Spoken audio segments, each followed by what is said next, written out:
Anime fans அனைவருக்கும் வணக்கம். So இன்னைக்கு நம்ம 10,000 வேர்ல்டு எபிசோட் 191, 192 தான் பார்க்க போகிறோம்.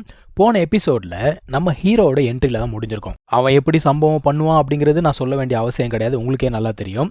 இதில் பத்தாவதுக்கு நம்முடைய பறவை அது என்ன பண்ணுதுன்னா, ஃபஸ்ட்டு நம்ம ஆட்கள் எல்லாரையுமே வேற ஒரு இடத்துக்கு டெலிபோர்ட் பண்ணிடுது.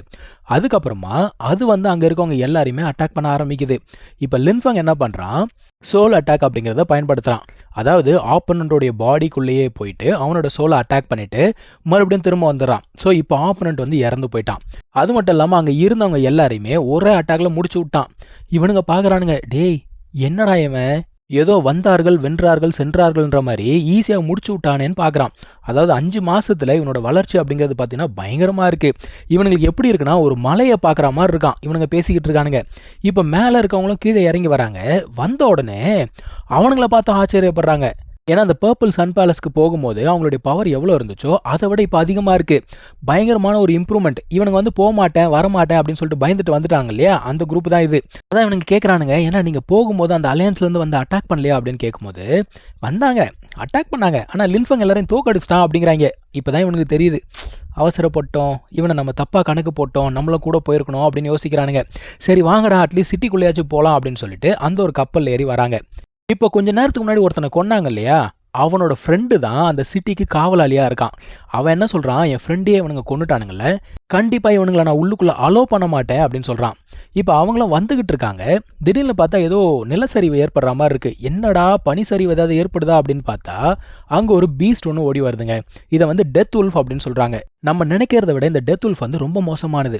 அந்த காட் இருக்கான்ல, அவன் என்ன சொல்கிறான்னா, இது காணாமல் போய் 10 வருஷம் ஆச்சான். 10 வருஷம் இவங்க இதை பார்த்ததே கிடையாது, இப்போ தான் மறுபடியும் வந்திருக்கு. நீ சீக்கிரமாக உள்ளுக்குள்ளே போய் சிட்டி லார்ட் கிட்ட சொல்லி ஆட்களை கூட்டு வா, இந்த ஃபார்மேஷனை நம்ம ஆக்டிவேட் பண்ணணும் அப்படின்னு சொல்கிறான். இங்கே இவங்களுமே கேட்குறாங்க, அது என்ன டெத் உல்ஃப் அப்படின்னு கேட்டால், இந்த டெத் உல்ஃப் அப்படிங்கிறது இது மேலே டெத் ஆரா இருக்குமா.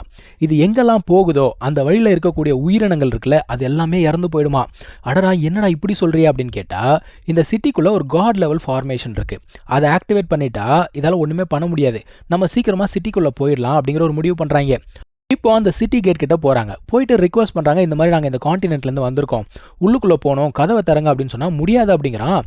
டெத் உல்ஃப் வந்துகிட்டு இருக்கு, என்னால் கதவெல்லாம் திறக்க முடியாது, கிளம்பி போங்கடா அப்படிங்கிறான். இவங்க என்ன சொல்கிறாங்கன்னா, டெத் உல்ஃப் ரொம்ப தூரத்தில் இருக்குது, அது வரத்துக்குள்ளே நீங்கள் கதவை திறந்து விட்டீங்கன்னா நாங்கள் உள்ளுக்குள்ளே போயிடுவோம்ல அப்படிங்கிறாங்க.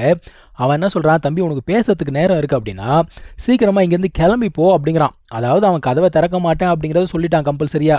இப்போ இவங்களுக்குள்ள வாக்குவாதம் அப்படிங்கிறது அதிகமாகுதுங்க. ஆக்சுவலாக அந்த ஸ்டார் பேலஸ் ரூல் படி யாராக இருந்தாலுமே அவங்களுக்கு ப்ரொடெக்ஷன் அப்படிங்கிறத கொடுக்கணும். ஆனால் இவன் அதை பண்ண மாட்டேங்கிறான். அதை சொன்ன உடனே என்ன சொல்கிறான்னா, இங்கே பாரு, உள்ளே இருக்கிறவங்கள ப்ரொடெக்ட் பண்ண வேண்டியது என்னோட கடமை, என்னால் கதவை திறக்க முடியாது அப்படிங்கிறான். இப்போது இங்கே இருக்க ஒருத்தன் பார்க்குறான், டேய் அவன் யார் தெரியலையா அவனுக்கு, இப்போ ஒருத்தனை கொன்னோம்ல அவனோட ஃப்ரெண்டுடா, அவன் பழி வாங்குறதுக்கு தான் பண்ணுறான் அப்படிங்கிற மாதிரி கண்டுபிடிச்சிட்டாங்க. இப்போது லின்ஃபங் என்ன சொல்கிறான்னா, இங்கே பாரு, நீ கதவை திறக்க மாட்டேன்னு சொல்லிட்ட, ஒன்றும் பிரச்சனை இல்லை, ஆனால் அந்த டெத் உல்ஃப் வந்ததுக்கப்புறம் எங்கள் ஆட்களுக்கு ஏதாவது ஆச்சுன்னு வச்சுக்கோ, உன்னை நான் சும்மா விட மாட்டேன் அப்படிங்கிறான். இப்போ அங்கே இருக்க காவலாளி அவன் பார்க்குறான். அவன் என்ன சொல்கிறான்னா, இல்லை அங்கே நிறைய பேர் இருக்காங்க, அவங்க உயிருக்கு ஆபத்து வந்துன்னா பெரும் பிரச்சனையாயிடும், அதுவுமே சிட்டி லார்டுக்கு தெரிஞ்சதுன்னா இன்னும் பெரிய பிரச்சனை ஆகிடும், அவங்கள உள்ளுக்குள்ளே விட்டுடலாம் அப்படிங்கிறான். ஆனால் இவன் என்ன சொல்கிறான், ஏன் பயப்படுற, நான் தானே கேட்ட மூடனே, இது என்னுடைய பொறுப்பு, நான் பார்த்துக்கிறேன், நீ கம்முன்னு இரு அப்படின்னு சொல்கிறான். இப்படியே பேசி பேசி அந்த உல்ஃப் இந்த இடத்துக்கே வந்துடுச்சிங்க. இங்கே வந்த உல்ஃப் ஸ்ட்ரைட்டாக இவங்களோட ஏர்ஷிப்பை தான் அட்டாக் பண்ணுமா. கீழே ஒரு சில பேர் விழுந்திருந்தானுங்களே, அவனுங்க எல்லாருமே முழுங்கிடுச்சு. ஸோ லின்ஃபங் அவனோட சிஸ்டர் கிட்ட என்ன சொல்கிறான்னா, நீ ஏர்ஷிப்பை பத்திரமா பார்த்துக்கோ, அந்த பீஸ்ட்டை நான் பார்த்துக்கிறேன் அப்படின்னு சொல்லிட்டு வரான். இப்போது அவனோட சிஸ்டர் என்ன பண்ணுறா, அவளுடைய கத்தியை எடுத்து ஒரு வீச்சு தாங்க வீசுறா. அதுலேருந்து வருது பாருங்க எனர்ஜி. இவனுங்க பார்க்குறானுங்க, என்னடா இந்த பொண்ணோடைய பவர் இவ்வளோ அதிகமாக இருக்குது, அது என்ன செமிகாட் வெப்பனா அப்படின்னு பார்க்குறானுங்க. லின்ஃபங்குமே கீழே என்ன பண்ணுறான், அந்த ஒரு மிரர் இருக்கும் இல்லையா, அதை பயன்படுத்தி உல்ஃபை அட்டாக் பண்ணுறான். ஆனால் அந்த உல்ஃபு பயங்கர ஸ்ட்ராங்காக இருக்குங்க. அது பார்த்தீங்கன்னா க்ளோன்ஸ் அப்படிங்கிறத கிரியேட் பண்ணி சண்டை போட ஆரம்பிக்குது. உடனே நம்ம பேர்டு உள்ளுக்குள்ளே அவருமே சண்டை போடுறாரு. ஆனால் நம்ம பேர்டை விட இந்த ஒரு உல்ஃப் பயங்கர ஸ்ட்ராங்காக இருக்குது. டெத் உல்ஃபோடைய அந்த சுவாசம் இருக்குது பாருங்க, அது பட்டாலே ஒரு ஹியூமன் பாடி அப்படிங்கிறது அப்படியே அரிக்க ஆரம்பிச்சிருமா. இந்த பையன் அவ்வளோதான் சாக போகிறான் அப்படின்னு சொல்லிட்டு சந்தோஷமாக பேசுகிறானுங்க. ஆனால் லின்ஃபங் பார்த்தீங்கன்னா அங்கே போய் சிறப்பான சம்பவம் பண்ணிக்கிட்டு இருக்கான். அவனுடைய காட் ஸ்வாட் இருக்கு இல்லையா, அந்த சன் ஸ்வாடை வெளியில் எடுத்துறான். இந்த கத்தியோட பவரில் அந்த ஒரு உல்ஃபே எரிய ஆரம்பிக்குது. இவனுங்க பார்க்குறானுங்க, டேய் அது காட் லெவல் ஸ்பாட் தானே, இவன் கைக்கு அப்புறம் காட் லெவல் ஸ்பாட் கிடைச்சது அப்படின்னு சொல்லிட்டு வியப்பா பாக்குறானுங்க. அதே சமயத்துல அந்த இடத்துக்கு ஒருத்தர் வராரு. இவர் யார் அப்படின்னு பாத்தீங்கன்னா இந்த சிட்டியோட டெபுட்டி லார்ட். அவருமே பாக்குறாரு, இதுக்கு முன்னாடி இந்த பையனை நான் பார்த்தது இல்லையே, ட்ரைனிங்காக வந்திருக்கானா அப்படின்னு சொல்லிட்டு கேட்கிறாரு. அவன் தான் சிறப்பா சம்பவம் பண்ணிக்கிட்டு இருக்கானே. இப்ப அந்த டெத் உல்ஃப் இருக்குல்ல, அது எல்லாத்தையுமே மொத்தமா என்ன பண்றானா அந்த ஃபர்னஸ்குள்ள புடிச்சு போட்டுறாங்க.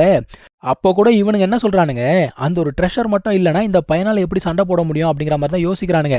இப்போ அண்ணன் வந்து ஒரு பக்கம் சம்பவம் செய்யும் போது தங்கச்சி சும்மா இருப்பாளா, அவன் என்ன பண்றான், அந்த கப்பலை சுத்தி முதல்ல ஒரு ஷீல்டை போட்டு வெளியில வந்து அங்க இருக்க உல்ஃப் எல்லாத்தையும் துவம்சம் பண்ணிக்கிட்டு இருக்கா. இவனுங்க மறுபடியும் பாக்குறானுங்க, இந்த பொண்ணு கையில எப்பறம் காட் ஸ்பாட் வந்தது, என்னடா நடக்குதுங்க அப்படிங்கிற மாதிரி பாக்குறாங்க.